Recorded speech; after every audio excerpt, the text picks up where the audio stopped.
আমার বন্ধুদের সামনে এই অকর্মণ্যটাকে দুলাভাই বলে পরিচয় দিতে আমার লজ্জা করে বাবা। এর চেয়ে ভালো হতো আপু যদি রাস্তার কোনো ভিখারিকে বিয়ে করতো, তারও অন্তত নিজের একটা পরিচয় থাকতো। এক মুহূর্তের জন্য নিজেকে এই পরিস্থিতিতে কল্পনা করুন তো, আপনার পরিবারের সদস্যরা যাদের আপন ভাবেন তারা আপনাকে নিয়ে এমন কথা বলছে, আপনার কি মনে হবে? রক্ত কি মাথায় চড়ে যাবে না? অপমানে যন্ত্রণায় চিৎকার করে প্রতিবাদ করতে চাইবেন না? যে কোনো সাধারণ মানুষের তাই করার কথা, কিন্তু আহান চৌধুরী সাধারণ নয়। সে শুধু শান্তভাবে প্লেটের দিকে তাকিয়ে রইল, যেন কথাগুলো তাকে নয়, দেয়ালের কোনো অদৃশ্য ছায়াকে বলা হচ্ছে। আর এখানেই তো গল্পের শুরু, কারণ যে মানুষটাকে তার শ্বশুরবাড়ির লোকেরা একটা পরিচয়হীন মেরুদণ্ডহীন পরজীবী ভাবছে, তারা জানে না যে এই শহরের অদৃশ্য সম্রাট তাদের সামনেই বসে আছে। তারা জানে না তাদের পুরো অস্তিত্ব যার এক তুড়িতে শেষ হয়ে যেতে পারে। সেই মানুষটি নীরবে তাদের সমস্ত অপমান হজম করছে। কেন? কি এমন রহস্য লুকিয়ে আছে এই শান্ত নিরীহ চেহারার আড়ালে? চলুন সেই ছদ্মবেশী সম্রাটের রহস্যময় পৃথিবীতে প্রবেশ করা যায়। ডাইনিং টেবিলের এক কোণে বসে থাকা আহান চৌধুরীর কানে কথাটা যেন গরম সীসার মতো প্রবেশ করল। কথাগুলো বলছিল তার শ্যালক সামির। তার বাবা শহরের বিখ্যাত শিল্পপতি কবির রহমান ছেলের কথায় সাই দিয়ে তীব্র ঘৃণায় আহানের দিকে তাকালেন। ঠিকই বলেছিস, এই পরজীবীটাকে আর কতদিন আমার ঘরে বসে খাওয়াবি মাইরা? তোমার রুচিতে ধরলো কিভাবে এমন একটা মেরুদণ্ডহীন ছেলেকে বিয়ে করতে?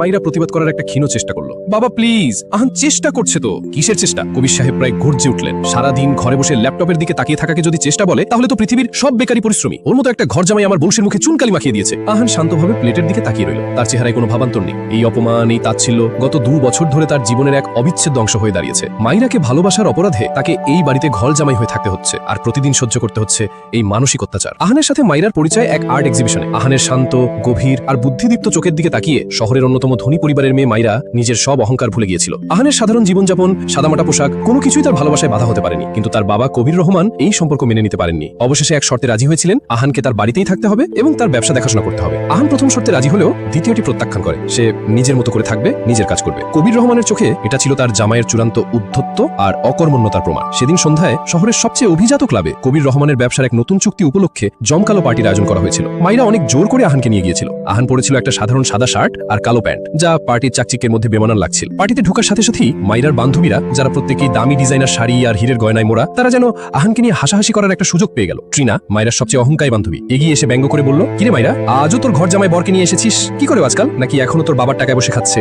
আহান শান্ত গলায় উত্তর দিল, এখনো খাচ্ছি। তার নির্লিপ্ত উত্তরে ট্রিনার সঙ্গীরা অট্ট হাসিতে ফেটে পড়ল। একজন বলল, কি আত্মসম্মানহীন রে বাবা। মাইরা, তুই এমন একটা ছেলেকে কি দেখে বিয়ে করলি বলতো? মাইরার মুখটা অপমানে লাল হয়ে গেল। সে আহানের হাত ধরে সেখান থেকে সরে যেতে চাইল, কিন্তু আহান স্থির দাঁড়িয়ে রইল। তার চোখে কোনো রাগ বা অপমান নেই, বরং এক অদ্ভুত নির্লিপ্ততা। সে যেন এক উঁচু পাহাড়ের চূড়া থেকে পিঁপড়েদের ঝগড়া দেখছে। কিছুক্ষণ পর পার্টির সবচেয়ে গুরুত্বপূর্ণ অতিথি, দেশের অন্যতম সেরা ইনভেস্টর মিস্টার সিনহা আহানকে দেখে ভূত দেখার মতো চমকে গেলেন। তিনি প্রায় দৌড়ে আহানের দিকে এগিয়ে আসতে চাইছিলেন, কিন্তু আহান চোখের এক সূক্ষ্ম ইশারায় তাকে থামিয়ে দিল। মিস্টার সিনহা থমকে দাঁড়িয়ে গেলেন। তার কপালে বিন্দু বিন্দু ঘাম জমতে শুরু করলো। শহরের অদৃশ্য সম্রাটকে তিনি চিনতে পেরেছেন, কিন্তু সম্রাটের আদেশ তার পরিচয় গোপন থাকবে। এই অদ্ভুত দৃশ্যটা মায়রার চোখে এড়ালো না। এত বড় একজন মানুষ আহানকে দেখে এমন ভয় পাওয়ার মতো প্রতিক্রিয়া কেন দেখালেন? কয়েকদিন পরের ঘটনা, মায়রার জন্মদিন। আহানের ওপর জমানো সব রাগ আর অভিমান সত্ত্বেও দিনটা সে আহানের সাথেই কাটাতে চাইল। সে জেদ ধরল শহরের সবচেয়ে দামি আর অভিজাত রেস্টুরেন্ট দ্য এম্পেরিয়ামে ডিনার করবে। সে সবাইকে দেখাতে চেয়েছিল তার স্বামী তাকে অন্তত একটা ভালো জায়গায় খাওয়াতে পারে। কিন্তু রেস্টুরেন্টের দরজায় তাদের পথ আটকানো হলো। ঝকঝকে শুট পরা দারোয়ান আহানের সাদামাটা পোশাকের দিকে তাকিয়ে তাচ্ছিল্যের সাথে বলল,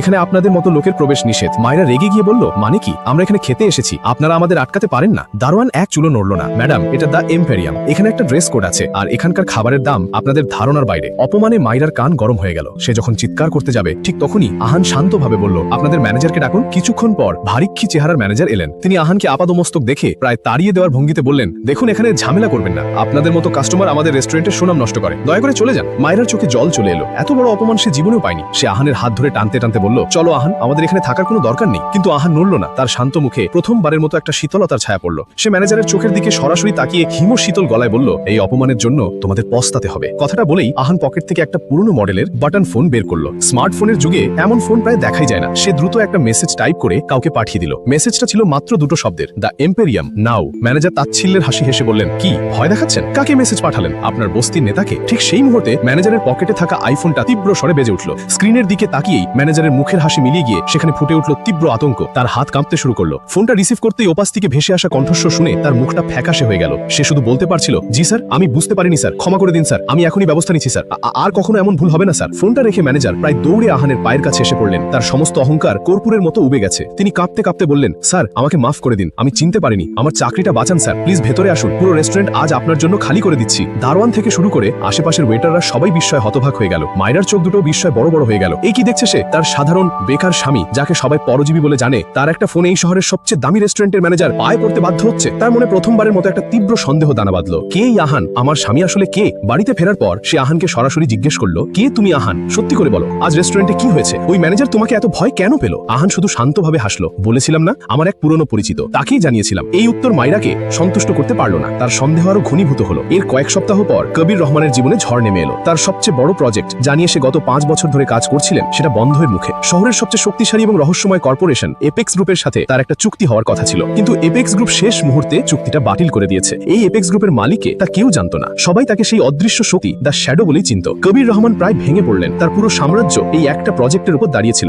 একদিন রাতে ডিনার টেবিলে তিনি প্রায় কান্নায় ভেঙে পড়ে বললেন, সব শেষ হয়ে গেল, এপেক্স গ্রুপ আমার সাথে চুক্তি বাতিল করেছে, আমি দেউলিয়া হয়ে যাব। সবাই যখন হতাশায় ডুবে আছে, তখন আহান শান্তভাবে ভাত খেতে খেতে বলল, এপেক্স গ্রুপ তাদের পার্টনারদের পারিবারিক মূল্যবোধের ওপর খুব জোর দেয়। হতে পারে তারা আপনার পরিবারের ভেতরের পরিস্থিতি পছন্দ করেনি। কবির রহমান রেগে গিয়ে বললেন, চুপ করো, তুমি ব্যবসার কি বোঝো? একটা অকর্মণ্য পরজীবী আমাকে জ্ঞান দিতে এসেছে। আহান আর কিছু বলল না। পরদিন সকালে কবির রহমানের জীবনের সবচেয়ে বড় বিষয় অপেক্ষা করছিল। তার ফোনে এপেক্স গ্রুপের সিইওর ফোন এলো। তাকে জানানো হলো এপেক্স গ্রুপ চুক্তিটা পুনর্বিবেচনা করতে রাজি, তবে তাদের একটাই অদ্ভুত শর্ত আছে। শর্ত? কবির রহমান প্রায় লাফিয়ে উঠলেন, যে কোনো শর্তে আমি রাজি। ওপাশ থেকে সিইও গম্ভীর গলায় বললেন, চুক্তি সইয়ের সময় আপনার কোম্পানির তরফ থেকে আপনার সাথে আপনার জামাই মিস্টার আহান চৌধুরীকেও উপস্থিত থাকতে হবে। এটা আমাদের চেয়ারম্যানের ব্যক্তিগত অনুরোধ। কবির রহমানের মাথায় যেন বাজ পড়ল। আহান তার বেকার অযোগ্য জামাইকে এপেক্স গ্রুপের চেয়ারম্যান ব্যক্তিগতভাবে কেন দেখতে চান? হাজারটা প্রশ্ন তার মাথায় ঘুরপাক খেতে লাগলো। অনিচ্ছা সত্ত্বেও তিনি আহানকে সাথে নিয়ে যেতে রাজি হলেন। নির্দিষ্ট দিনে এপেক্স গ্রুপের হেডকোয়ার্টারে পৌঁছালেন কবির রহমান আর সামির। তাদের সাথে অনিচ্ছুক ভঙ্গিতে আহান, তার পরনে সেই একই সাধারণ শার্ট প্যান্ট। মাইরাও জেদ করে তাদের সাথে এসেছে। তার মন বলছিল, আজ এমন কিছু একটা হতে চলেছে যা তাদের সবার জীবন বদলে দেবে। এপেক্স গ্রুপের বোর্ডরুমটা ছিল বিশাল আর বহুল। ঘরের একপাশে কাচের দেওয়াল, যেখান থেকে পুরো শহর দেখা যায়। তারা ঘরে ঢুকতেই সমস্ত কর্মকর্তা একসাথে উঠে দাঁড়ালো। কবির রহমান ভাবলেন তাকে সম্মান জানাতেই তারা উঠে দাঁড়িয়েছে, কিন্তু তিনি অবাক হয়ে দেখলেন সবার চোখ তার দিকে নয়, বরং তার পেছনে দাঁড়ানো আহানের দিকে। তাদের চোখে অপার শ্রদ্ধা আর সমীহ। টেবিলের প্রধান চেয়ারটা খালি ছিল। এপেক্স গ্রুপের সিইও মিস্টার জামান এগিয়ে এসে কবির রহমানের সাথে হাত মেলালেন। তারপর তিনি আহানের দিকে ফিরে মাথা ঝুঁকিয়ে বললেন, স্যার আপনার জন্য সবাই অপেক্ষা করছে। কবির রহমান, সামির আর মাইরা তিনজনেই যেন পাথরের মূর্তি হয়ে গেল। আহান শান্ত পায়ে এগিয়ে গিয়ে প্রধান চেয়ারটায় বসলো। তারপর সবার দিকে তাকিয়ে তার পরিচিত শান্ত গলায় বলল, মিটিং শুরু করা যাক। মিস্টার জামান কবির রহমানের দিকে ফিরে মৃদু হেসে বললেন, মিস্টার রহমান আপনার সাথে পরিচয় করিয়ে দিই। ইনি হলেন এপেক্স গ্রুপের প্রতিষ্ঠাতা এবং চেয়ারম্যান, এই শহরের অদৃশ্য শক্তি, আপনাদের দি শ্যাডো মিস্টার আহান চৌধুরী। একটা পিন পড়লেও হয়তো শব্দ শোনা যেত। কবির রহমান আর সামিরের মুখ ভয়ে আর বিস্ময়ে সাদা হয়ে গেছিল। তাদের পায়ের নিচের মাটি যেন সরে যাচ্ছিল। যে মানুষটাকে তারা গত 2 বছর ধরে একটা পরজীবী, অকর্মণ্য আর মেরুদণ্ডহীন বলে অপমান করে এসেছে, সেই এই শহরের সবচেয়ে ক্ষমতাবান ব্যক্তি। মাইরার চোখ দিয়ে জল গড়িয়ে পড়ল, কিন্তু এ জল অপমানের নয়, বিস্ময় আর ভালোবাসা। তার সব প্রশ্নের উত্তর সে আজ পেয়ে গেছে। আহান আসলে কোনো সাধারণ মানুষ নয়, সে এক ছদ্মবেশী সম্রাট। আহান তার চেয়ার থেকে উঠে মাইরার সামনে এসে দাঁড়ালো। তার চোখে সেই চিরচেনা ভালোবাসা। সে মাইরার হাত ধরে মৃদুস্বরে বলল, আমি শুধু জানতে চেয়েছিলাম আমার ক্ষমতা আর পরিচয়ের বাইরে কেউ আমাকে ভালোবাসতে পারে কিনা। তুমি পেরেছো মাইরা, আর তোমার ভালোবাসার জন্য আমি এই সাধারণ জীবনটাকেই বেছে নিয়েছিলাম। কবির রহমান আর সামির তখন কাঁপতে কাঁপতে আহানের কাছে ক্ষমা চাইছে, কিন্তু আহানের সেদিকে কোনো ভ্রুক্ষেপ নেই। তার সমস্ত মনোযোগ তখন তার স্ত্রীর দিকে। সেদিন থেকে শহরের অদৃশ্য সম্রাটের পরিচয় আর গোপন রইল না, কিন্তু আহান চৌধুরীর জীবনে কোনো পরিবর্তন আসলো না। সে তখনও তার শ্বশুরবাড়িতেই থাকতো, তবে এখন আর ঘর জামাই হিসেবে নয়, বরং সেই বাড়ির মুকুটহীন সম্রাট হিসেবে।